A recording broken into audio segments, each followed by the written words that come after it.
पूर्वी आहे ना माझी आजी अशी कच्च्या कांद्याची चटणी बनवायची. खायला खूपच टेस्टी लागत होती. ही चटणी आपण ज्वारीची भाकरी, बाजरीची भाकरी, चपातीसोबतसुद्धा खाऊ शकतो. तर ही चटणीची रेसिपी अगदी सोपी आहे आणि 2 मिनिटात झटकीपट बनवूनसुद्धा होते. तर काय केलेलं आहे मंडळी, उकळीमध्ये थोडासा मोठा मोठा कट केलेला कांदा टाकलेला आहे. त्याचबरोबर 7 ते 8 लसूण पाकळ्या आणि कोथिंबीर टाकलेली आहे.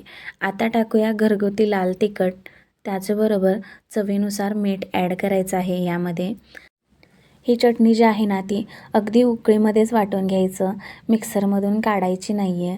कारण मिक्सरमधून जर काढलं तर खूपच पेस्ट होईल आणि चवीलासुद्धा काही बरोबर लागणार नाही आहे. तर त्यासाठी इथे उकळीमध्येच मी ठेचून घेत आहे. आणि मस्तच तुम्ही इथे बघू शकता, खूप छान अशी ही चटणी जी आहे ना ती तयार झालेली आहे. तर ही चटणीला अगदी तडका वगैरे काहीच द्यायची गरज नाही आहे. ही अशीच जरी खाल्ले ना तर खूप सुरेख लागते.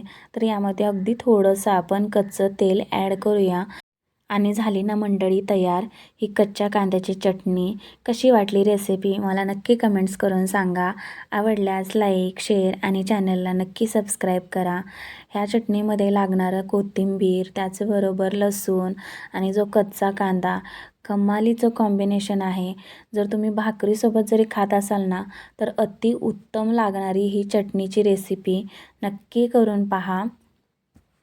भेटूया पुढच्या रेसिपीसोबत. तोपर्यंत ही चटणी नक्की बनवून पहा.